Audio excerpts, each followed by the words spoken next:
Live from the Washington, D.C. area, all empowered citizens need to know about intelligent use of resources, smart governance, inclusive communities, smart industry, and healthy, thriving urbanization. This is Smart Sustainability, the TV talk about shaping a sustainable future in the digital age with Nicolette DeVidar. Good evening and a warm welcome to all of you. Thanks for joining us tonight. This is our first live broadcast since the COVID-19 shutdown back in March. I'm Nicolette DeVidar. The COVID-19 shutdown has shattered many lives. Millions of people have lost their jobs. Many others are at crossroads of wondering what they're going to do next. There's a lot of uncertainty and a lot of fear in the air. Yet, there's unbelievable potential slumbering in and around us that we need to talk about. Are we saying yes to all of our potential? In the midst of a pandemic, economic uncertainty, and change everywhere, is now the right time to tap into your full potential? Are you saying yes to your talents? Are you leaning in, or could you do more?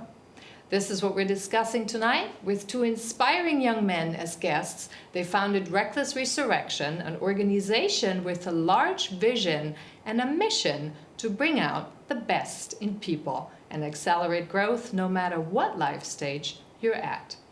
The very best thing you can do for the whole world is to make most of yourself, a quote from Wallace Wattles, and the lead motto of Jason Adams, CEO of Reckless Resurrection. Mind is a Garden is the motto of Seabird Brown, COO of Reckless Resurrection. Due to social distancing, we have one guest in the studio and the other one is joining us via Skype. Welcome, gentlemen, to Smart Sustainability. It's great to have you on. It's our pleasure. Thank you. Awesome. Just to make an audio check, Jason, you can hear us? You're on? I can hear you loud and clear. Yes, ma'am. Great. Then let's go right in. Reckless Resurrection is a rather ominous name. What is it about? Ooh. Seabird, I'm going to ask you. What is it about? Yes. Oh, it's us empowering and equipping and encouraging others. It's bringing them up, bringing other people up, individuals. And we love doing that. As far as the name, where it came from, very interesting story, but I think Jason might be able to touch more on that. So Jason, you'll be able to talk about the reckless part? I would love it. Would be my honor. Yes, too. please, go ahead. For those of you who know me, you know that I'm a person of faith. And if you think about who God is, he'll leave 99 people to get just to one. And so we had this truck that it was completely broken. It had this bad part of the engine, the crankshaft, and it's the heart of the engine. And so we had torn it all down and torn it apart. And literally, this thing is in hundreds of pieces scattered throughout a building. And our vision was to be able to completely rebuild that truck and then do this amazing lift kit and super big wide wheels and tires, like a monster truck, the things that you see, going and jumping on cars on television.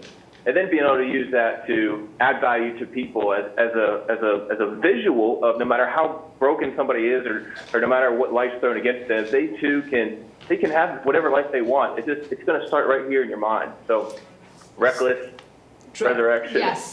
So you started with the monster truck, but somehow you must have gotten into that journey prior to doing this. What got you on that track?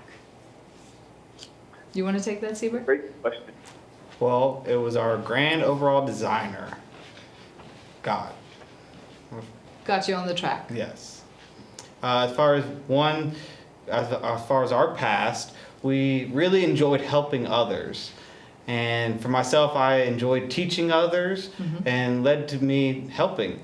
And everybody came to me for help and for advice. And man, I enjoyed it so much that we thought we could help others in a different way instead of through automotive. And for us, that we poured into ourselves, for example, that we got connected with John Maxwell, the leadership guru.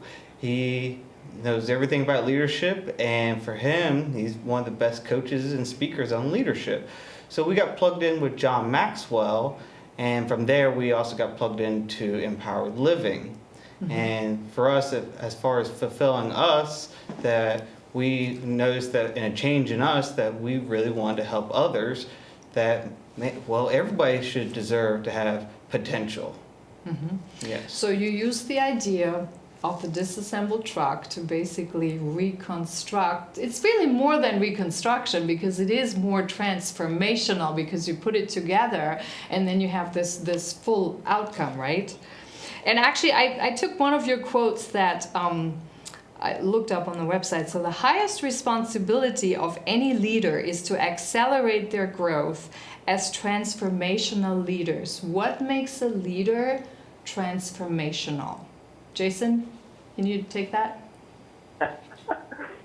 Nicolette, when you see somebody, how they are, and then maybe they start growing and they start learning and they start reaching their potential, and you see them a year down the road,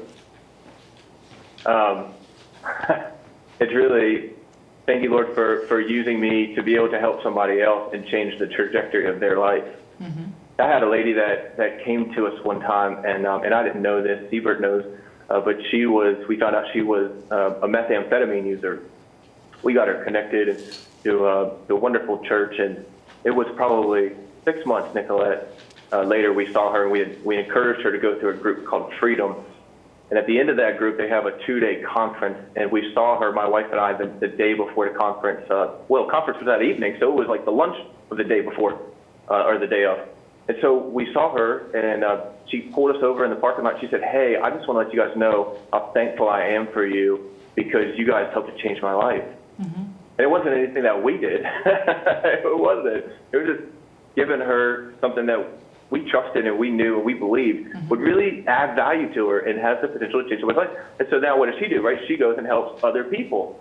So transformational leadership, it's all about adding value to other people through positive influence. And you have a pretty widespread target group. And I want to talk a little bit about some of the populations that really needed, particularly. I know you have a specific outreach for people who come out of prison systems, for example, because there are so many people. What's the stat? 650,000 offenders released each year. Correct. And the question becomes, what do they do with their lives afterwards, and how do we make sure that they're not going to end up in the same track, but they really go in a different direction? Is your program targeting that? Yes. In what way? In the way of changing their mindset, changing their thought process, that everybody can have something more than what's currently in their life. As far as coming out of the prison system, that you might think, well, what can I do? I might not have a chance, or this charge might be against me. Well, retraining your mind and going after something that you really want, and empowering yourself and telling yourself that you can do that. It's also changing your thought process. Do people, when they come out of the prison systems, know you exist at this point? At this point, we are currently getting it out there, yes. So we are definitely working on that to get that information out to the prison systems. So you would want for people, when they come out, to connect with you and go through the program. Let's talk a little bit about what that program entails. So when somebody comes out, what's the starting point? Is there a starting point? Is there a fixed starting point, or can anyone join?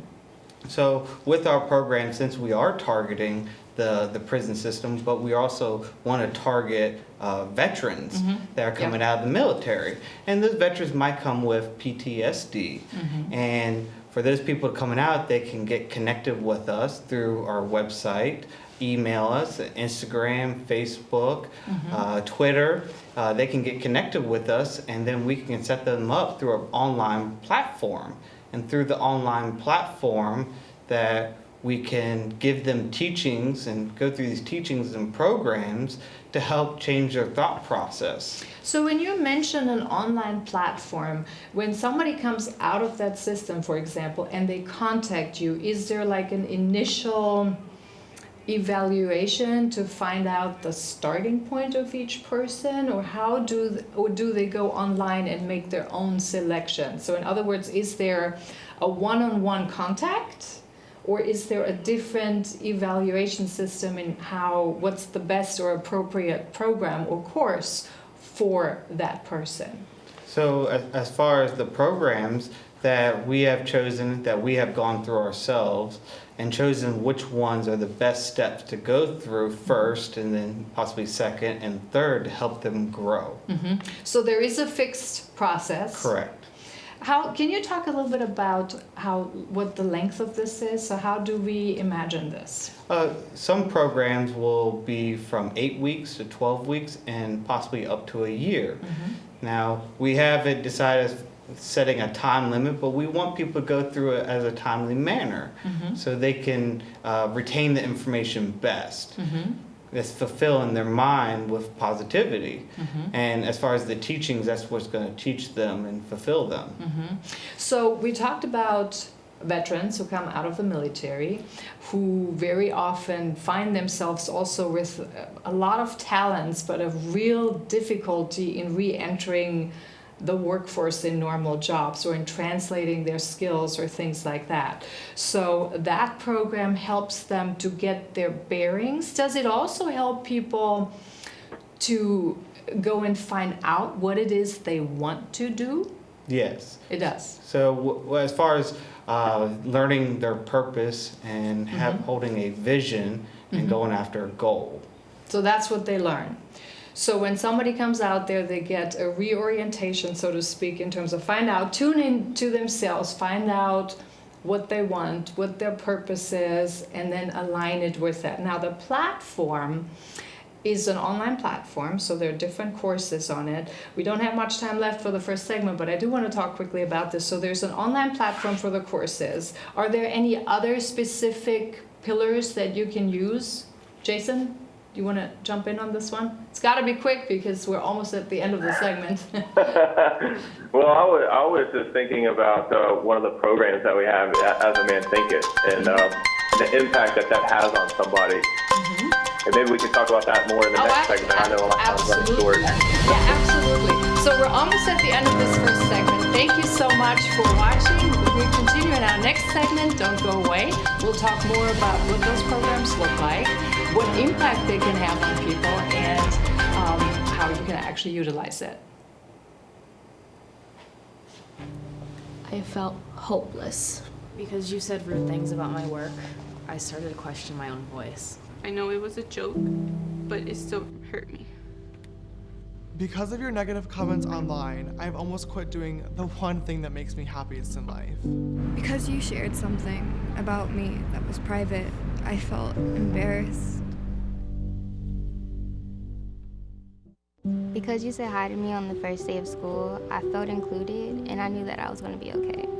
Because of you sharing your story with me, I feel comfortable sharing my own. Because you were there when I was coming out, you helped me regain my confidence. I'm still here today because of you.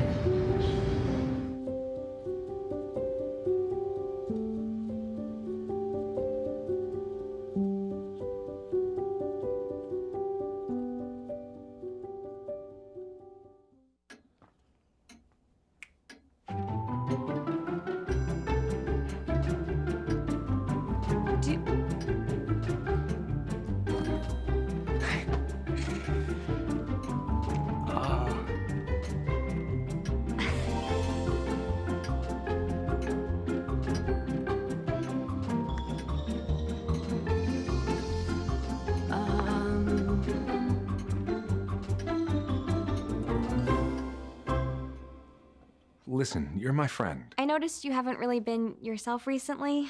Yeah, I feel like something's up. How are you?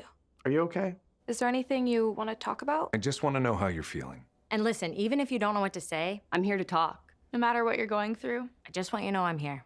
I've got your back. when you want to talk, I'm here.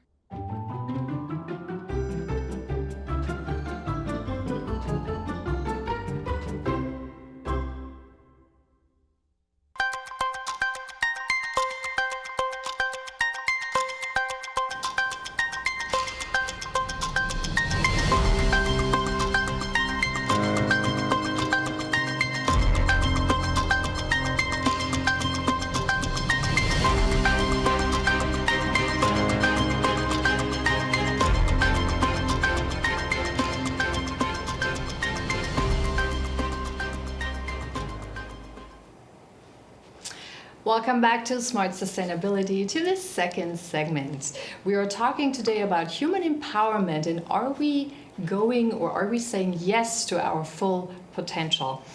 And with me in the studio is Seabird and Jason, who are both with Reckless Resurrection.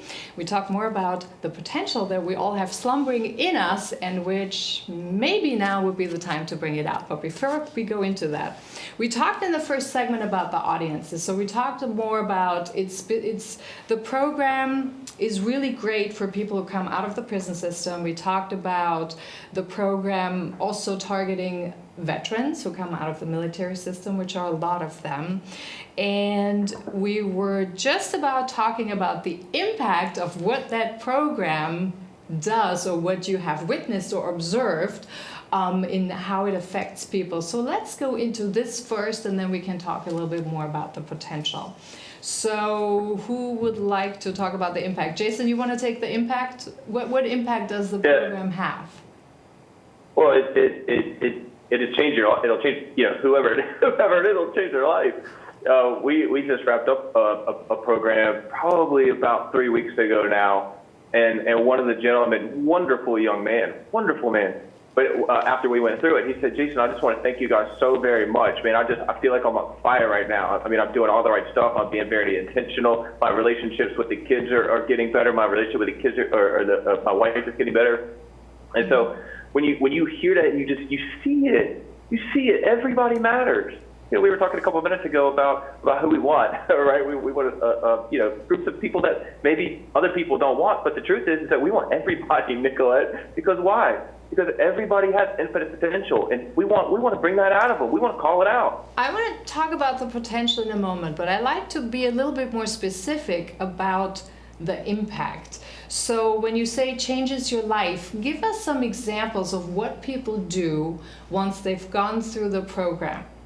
Do they go out and found their own businesses? Do they go out and follow their dreams? What makes the program so powerful for people to go through and act on it?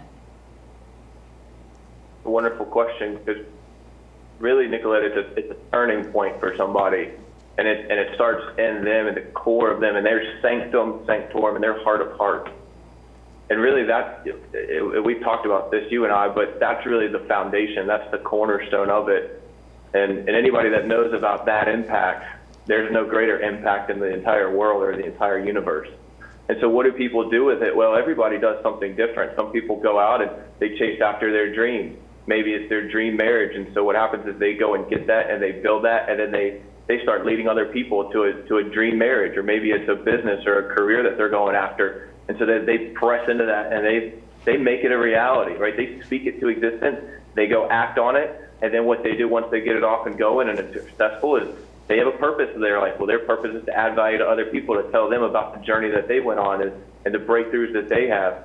And so different people do different things. Some people want to go speak about it. Some people want to go coach on it. Some people want to go train other people on it. Some people, it all depends. But really, it's going to be 5 areas that people will start thinking about. And really, they just kind of branch off from there. But your health of your physical body, right? Purpose, vision, goals for that. Your spiritual development, your personal and professional growth, your financial growth, your financial wealth. And then number 5, and for many people right now, it's primary love relationship. And so that when people experience the impact and the transformation in those areas, whichever one is closest to them, that's what they then go and lead other people to. So it really is about finding your purpose and finding out what it is you really want, which I think there is a big need, because a lot of people are struggling with really digging deep down and trying to find out what it is they want to do, what it is they really want to go after. So it sounds like the program helps you clarify what it is you really want to follow deep down. Yes, and for example, if you were to ask over 90% of people what do they want, they might be able to give you what they don't want. Well, they don't know. As far as like not going into detail, they can say, well, I want a big house, or I want a lot of money, I want this awesome relationship. but they can't paint the picture as far as in detail what they really want. Yeah. And when you ask so many people that same question, it's usually the same answers, but it's like, well, how you going to do that? Yep. What plans have you made to do that? Describe it. Yes. Just have a picture with it, a mental image of it. For example, if I wanted a big house and I wanted a marble countertop and I wanted the marble to look this way, I wanted the countertop to shape this way. And not many people can describe exactly into detail what they want and give you a little bit, but not in detail. Which I think is also really important because that makes the word potential so abstract and very hard to grasp. Most people, when you ask them what's your potential, they think about maybe certain talents or certain skills. But potential is really more than that. So I want to talk more about what potential, where does it come from, what makes it so potent, so to speak, and what can you do with it? How can you really figure out what's your potential? Where is the disconnect today with what people think about what potential is and how they can really use it to bring out the best in them? Jason, you want to take this one? What's potential to you? Well, I was thinking before, so I get my words right. Yeah. I think a lot of people, they have this wonderful idea of anything that they could have in their life, or maybe it's a relationship or health or whatever awesome idea. Maybe they're making $50,000 a year right now, and they have this idea that they want to make $1 million. Well, they see the outcome on the physical plane right in front of them, and I want to make $50,000 a year. Well, guess that $1 million. How would that ever happen? That could never happen. That could be me. I'm not smart enough. I don't know the people. I don't have the reason. Right? And now they got all these excuses. The self-saboteur has come, and that's why Siebert, the mind is a garden. What you plant in your mind, it will bring forth. You may not like it, and so you ask yourself now. Well, do you like the results you're getting in life right now? Right? Are you living your dream life? What does your dream life even look like? Have you asked yourself? Have you taken the time to visualize what your ideal life looks like? And then once you get that, once you have the vision of any life you want, dream life, it's not what you can do that's important. It's what you will do. What will you do with your potential? What will you do to build your dream life? Or do you just want to keep on coasting down the river blissfully unaware of the waterfall ahead? So for our viewers to also understand, when we talk about potential, you can envision the word potential as something that is an infinite creative mass, or whatever you want to call it, in you, but it only comes to life when you have a clear vision of what you want to produce with that potential that you have in you. Why is it so hard for people to tap into that? Because we're on autopilot. Especially, look at us. We're in the DMV area. I'm in Fredericksburg. How many people commute up north, or before COVID, every day? They spend 3 or 4 hours on the road every day, and then they get to their job, to the same cubicle at the same window, and they live on repeat. It's life on repeat. They're the hamster on the wheel. They're living life on default, not designing their life. So you can live life as it comes to you, or you can build the life that you want to have. It's like if I want to build this car right here, I build it exactly how I want it, not how somebody else wanted it, how I wanted it. So it's the same thing with your life. Now look, Nicolette, it's not going to happen overnight. Like it's not like, my dream life, God, thanks. Like genie in a bottle, rub it, and poof, there it is. It's going to take some time, right? Just anything that's worthwhile takes some time, but you have to be intentional. You have to be very intentional. Let's talk about that intentional part, because I think that very often gets lost. Specify to us, please, what that means to live an intentional life and actually go into the day intentionally. Can I take this, Siebert? Yeah. All right. You have to be intentional in every area, every single area. I've been married for 10 years or so, but I've been with my wife Amy since high school. And, you go through seasons of your relationship, and now we're on the season with our kids. And I want to reach my potential. I want to be a world famous dad. I want to be a world famous husband. And if I want to reach that goal, if I want to reach that level, if I want to reach the mountaintop of my potential with those relationships, then I have to be intentional. So what's that look like? That means I have to be intentional about spending time with my kids, investing time with my children. I have to be intentional about cultivating the marriage further and growing our marriage, not just being roommates, but growing our relationship with my wife. Mm-hmm. And it's every aspect of your life. It could be work, right? You have to be intentional about that, meaning that you have to go forth, you have to put your best. So we live on 4 values, but even if you do 3, you're doing the 4th, which is number 1. So I'll just give you the 3. Love others. Be intentional about loving others. It doesn't matter their skin color, their gender. It doesn't matter if they're white, blue, black, pink, purple, male, female. None of that matters. Just love others. Do your best. Right? Do your best at loving others. Do your best at your career. Do your best at home. In every aspect of your life. Do your best. And then the last one, which we'll say is number 3. You just number 4, but it's have fun. Have fun. If you're intentional about those areas, oh man, just in your awareness, being intentional about what it is that you want. And if you see something that you don't want, that's not giving you the emotion or the result that you want, then that's okay. Now you can say, okay, well, here's an area that I know needs improvement. So I need to be intentional about thinking in my own conscious awareness what it is that's causing the result to be not what I want. So that way I can make the pivot and I can change to get the result that I want. So doing the pivot, though, that's the really hard part. So when people pivot in that program, is from your experience in the program, do they really learn to reprogram their habits to then lead to other Absolutely. thought process and other actions? Yes, absolutely. But Nicolette, again, it goes back to the intentionality. Somebody has to be intentional. You can't, we're on a lifelong journey, so you can't start for just like 6 months and be like, oh, I'll quit after 6 months. No, because as soon as you stop growing, you're shrinking. Yeah. We'll talk more about this because I think the intention is definitely something that a lot of people get lost in, and it's very hard to keep it up. So we're almost at the end of the segment. Thanks so much for watching. Don't go away. We'll talk more about this so you learn how to use your potential. Yeah.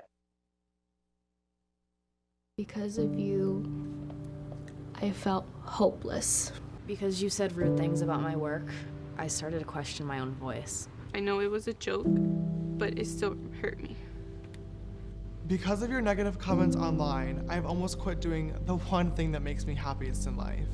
Because you shared something about me that was private, I felt embarrassed.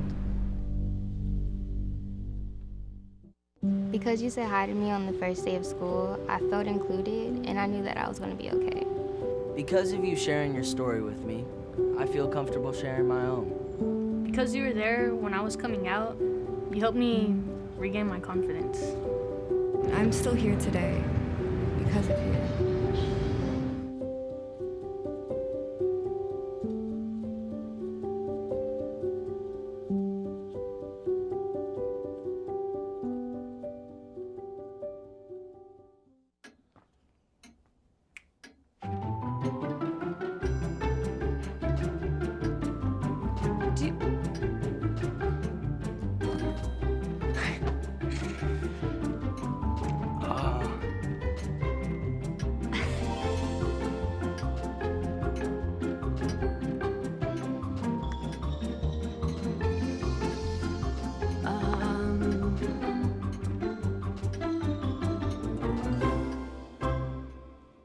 Listen, you're my friend. I noticed you haven't really been yourself recently.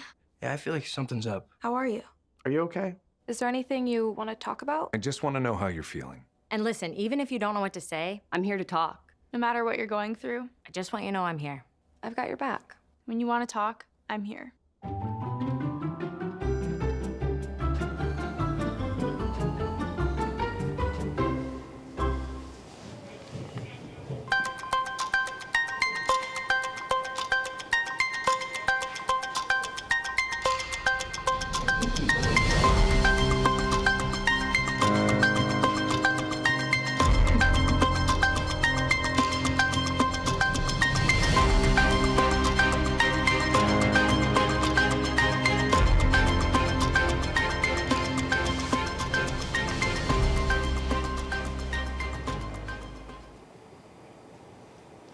Welcome back to Smart Sustainability. Thanks for joining us in this third segment. I'm Nicolette DeVidar, and tonight we're talking about human empowerment and are we saying yes to our full potential?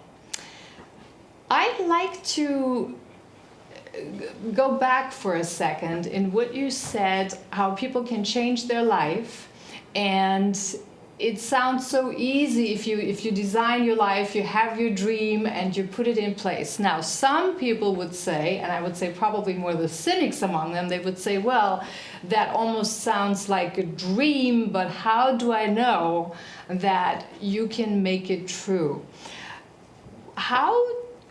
What would you answer to people that say it sounds like almost like a cliche, but where's the beef to that? What is the reasoning behind that, or the logic or the philosophy behind that? So we were talking a minute ago before the break about intentionality and being intentional and doing the things we want. Well, intentionality is going to start with us, and to go with what you're saying now, it starts in our mind. So if we want a different result than we're getting now, or we have gotten over the years, and we want to pivot, we want to make that change, it starts in your thinking, right? We live on 3 planes of existence. We're spiritual beings gifted with an intellectual faculty living on a physical plane. So everything starts in a place that we can't see it, or you could call that infinite intelligence, or the universe, or whatever word you want. I would say grand overall design, or God. Yep. But we get thoughts, and then we say, okay, well, does that thought line up with where I want to go? Does that thought lead to the dream marriage, or does that thought lead to, ooh, I don't think I want the marriage? Because if you have a goal and you have a vision, then you need to take awareness of your thoughts. And you have two types in your mind. You have your conscious thinking, right? And then you have your subconscious. And your subconscious means that it's unconscious, below the level of consciousness. You don't know. And those are your beliefs. Those are your habits. And so if you want to change a habit, you want to change a belief, then you say, well, okay, and how's that working for me? How's that thought of divorce working if I want to build my marriage? How's that thought of I want to quit a job and I don't want to work it? And you just start thinking about how are these working for me? How are these feelings and emotions working for me? And if they're not serving me, well, they got to go. They got to go. And what happens is eventually everything that you think, it can either become destructive or constructive, right? In the tongue are life and death. And so as you're speaking life, what you're telling, I would say God, but what you're telling the universe or infinite intelligence around you is that's what you're making welcome in your life. So if you're saying, I can't wait to have this amazing marriage, my marriage is going to be on fire, I can't wait to be telling people 80 years from now about how we were together for 90 years. Well, what am I speaking to God, who's omnipotent, or he's everywhere. And so that's the law of attraction, universal law of attraction. We get what we want.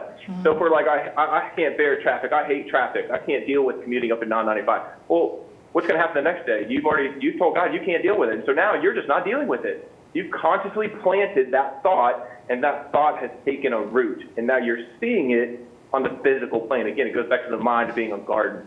Planting the seed. So if you go plant a seed in your mind, and if you got to cultivate that seed, isn't that right? In your mind, it's going to grow. That's right. But there are two things I want to touch on, which I think are important. So one is, we need to talk a little bit about to what extent we are creators of our own life and co-creators, so to speak, of the world we live in. And then the second part, and I'm going to split it up, and the second part I want to talk about is what you just mentioned, Jason, the working together between the conscious mind, so you can have all the thoughts you want to have, but if you subconsciously don't believe in it, or you have other belief systems that you're not aware of it, they undermine the outcome. So let's talk first about the creative potential. Because I think some people may say, well, isn't that a little presumptuous to think of yourself that you are the creator of your own life? What would your answer be to this one? It's so true. You are the creator of your own life. Where do you take that from?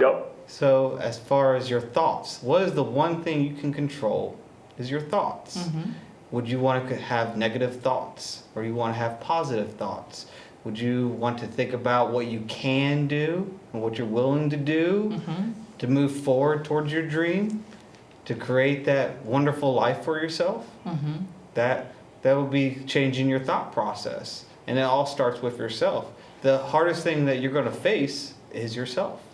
Absolutely. And I think this is actually something which I find particularly important for these times, because what do we focus our energies on? We live during the COVID-19. It really has totally changed how people live. There's a lot of fear out there. There's an unbelievable amount of negative headlines and news that are coming out. So we're being bombarded and fed with a lot of negativity. And I think this is where it's really important to change the switch and bring in some intentionality and not drown into all the negativity that's in there. So how do you have people that go through the programs? Do they learn to deal with their outside influences, which it sometimes, like now the time we live in, may be negative and overwhelming, but how do you put your mind towards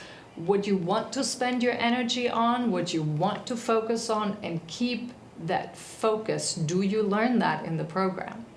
Is it trainable? Yes. Yeah, absolutely, it's trainable. But Nicolette, again, it doesn't happen overnight. I mean, it's a process. You have to, you got to stay plugged in. If you don't stay plugged in, then eventually it's going to kind of lose its oomph. For right now, you'll start having these negative friends creeping back in, or these negative influences, or negative. Napoleon Hill, we do a study, Think and Grow Rich, and Napoleon Hill talked about it. You have to get rid of all discouraging influences, including family, friends, and acquaintances. If they're not adding to you, if they're not building you up, if they're not encouraging you, if they're not speaking life to you, then by law, the law of polarity, they're bringing you down. They're bringing you down. It's not intentionally. Maybe they don't like you. Maybe they like you. They don't respect you. I don't know. Yeah. But what I do know is that it can happen. It does happen. It will happen. But you have to stay in it. It's a long game process. For example, habits. You go, what type of habits do you want influencing yourself? You want positive habits or negative habits? Habits as retraining your mind. For example, driving a car. When you first started driving a car, you were so aware of everything around you. Now, as a few years might go by, that you drive a car and then get half an hour down the road, and you don't even remember the drive. Because you've programmed your mind to drive the car and not even be aware of what's going on. Yeah. So that's a habit. Well, if I repeat the habit over and over and over and over again, I'm going to plant that in my mind, and doing that habit of positivity is going to retrain your mind. And as far as Jason was saying, it's not going to happen overnight. That's why it's plug it into yourself and doing it over and over again to change that. And that's a deep dive into your subconscious mind. How long did it take you to change your thinking on that? Me? A year. A year? Yeah. That's pretty quick. I would say most people probably are struggling longer than that. Yes. To get to those different stages. Yes. But it depends how bad they want it too. Yes. Yes. If they want it, you're going to get it. And if not, then well, you guys know it's not going to happen. It goes back to my wife.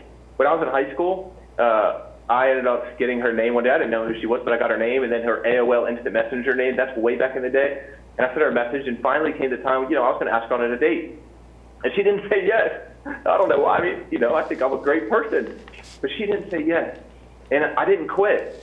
I ended up, you could ask her, you come and see her every single day for 6 months, Nicolette. I asked her on a date.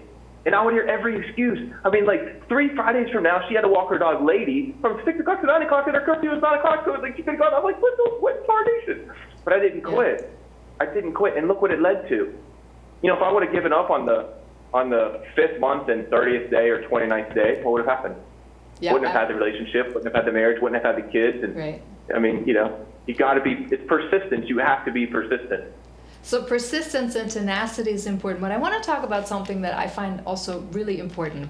So from what it sounds, if we have an understanding that we are creators of our own life, we co-create our future, so to speak, then why do so many people feel so helpless in times like these, particularly during COVID? What would your advice be to those people to deal with that and really live or create the life they want to live? You really want to know? Yep. I don't know if people can handle this. I hope they can. But if they're going through something right now, and millions of people are, you have to hold on to the truth. Not a fact, because facts change. You have to hold on to the truth, and the truth has a capital T. And I feel confident that the people know what I'm talking about, because that's what'll get you through, right?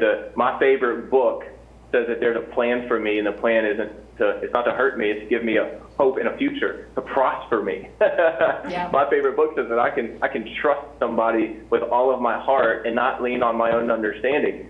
People don't know why COVID came. They don't know why they're out of a job. They don't know why this happened to their family. Well, I understand. I've been through this. We all go through things in life. But when we go through things, if we focus on the truth, and there's somebody right there with you who will stick closer to you than a brother. And that is what will get you through. That is the core. That's the foundation that all of this is on. But again, it starts with the person, and they have to take hold that there's a great future for them, because otherwise, what are they doing? They're saying, well, maybe I can't go out of the house, because if I go out of the house, I'll catch this thing. My aunt, the doctor told her, said that he doesn't think she'll ever be able to go outside of her house again. What a terrible thing to think about. What a horrendous thing to think about. You can't live like that. There's more to life, and I think we all want to be doing have more, don't we?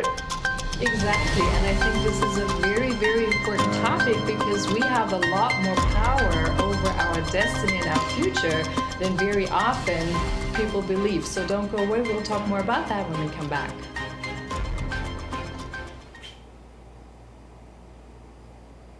Because of you, I felt hopeless. Because you said rude things about my work, I started questioning my own voice. I know it was a Clear?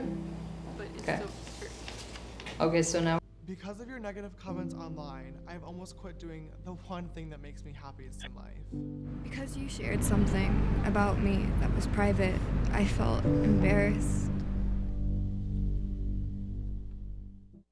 Because you said hi to me on the first day of school, I felt included, and I knew that I was going to be okay.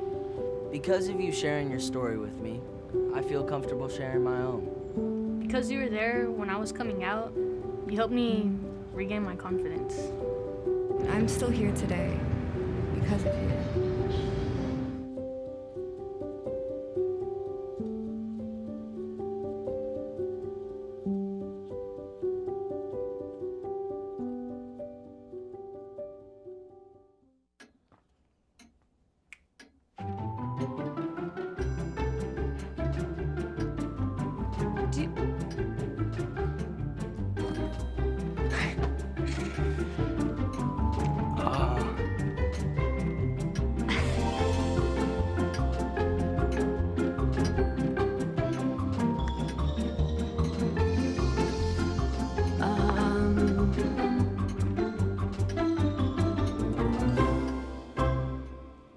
Listen, you're my friend. I noticed you haven't really been yourself recently.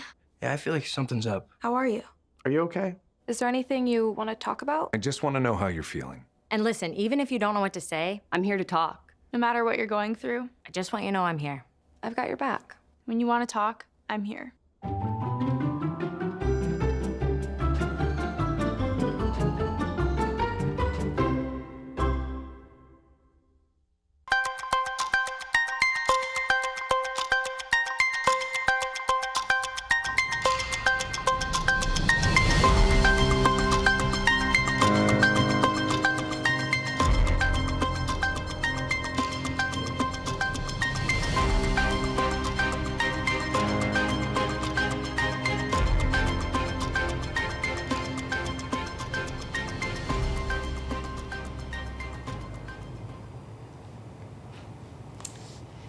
Welcome back to Smart Sustainability in this last segment where we talk about human empowerment and how we can tap into our potential and bring out the best in us. Time goes quickly, so for this last segment, I'd like to talk about some of the challenges that we face or the holdups in taking responsibility for creating our own lives, so to speak. What are some of the major challenges? I know we talked about some of them. We talked about the mindset. We talked about the difference between the subconscious and the conscious mind. But what do you find in everyday life, particularly in our area, are some of the major holdups that people encounter for really stepping up and leaning in and bringing this intentionality to their everyday?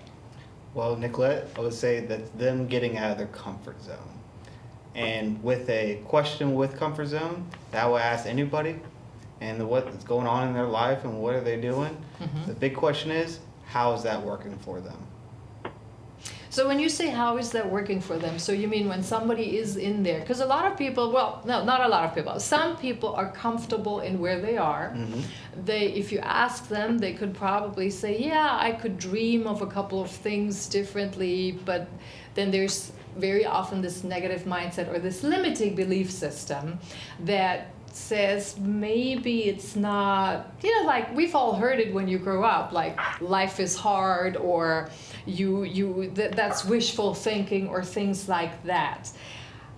How can someone who's on the verge, I mean, obviously somebody who doesn't believe in this at all, they still have a longer way to go, but when somebody is on the verge and they think maybe there is something to it, how can they go forward and take that step, if you want, to really jump off the cliff in a way, not in a literal sense, but in terms of moving forward and giving it some serious consideration or thought? Jump and build your wings on the way down. I was thinking the same thing. So you just jump. You think this is easier? You jump, but you jump in faith. Yeah. So you just do it. Do it. It's now.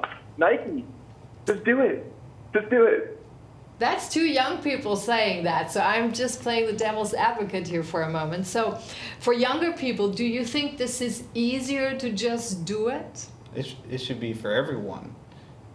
As far as that you have potential at any time in your life to move forward. And if you have a thought that, hey, I want to go conquer Mount Everest and I am 84 years old, that shouldn't stop your willpower as far as going ahead and doing it. So you're saying that the best potential antidote to any holdup is just starting with the first step and just jumping off and doing it? Just start. Move forward. Yeah, just start. Wherever they're at right now, just start. Just start and lean in. Now, does your program help people to nudge them along a little bit? So in other words, to mentor them to do that, to get them across that line, to give them the courage to take that first step? Yes. It does? Yes. Yeah, we actually have a mentoring program that goes and we take them through that, because what we're talking about here is the terror barrier. And you don't know how it's going to happen, and so now you have the self-saboteur coming that's planting really just not life-giving thoughts into your mind. Mm-hmm. And you have to be intentional to consciously recognize those, to say, no, that's not welcome. I'm going to take the next step, or I'm going to have faith. I'm going to trust. I'm going to believe, and just keep taking steps. So we completely, I mean, literally from start to end, walk them through all of it. Are there some key negative thought patterns that you've run into which are more common among people?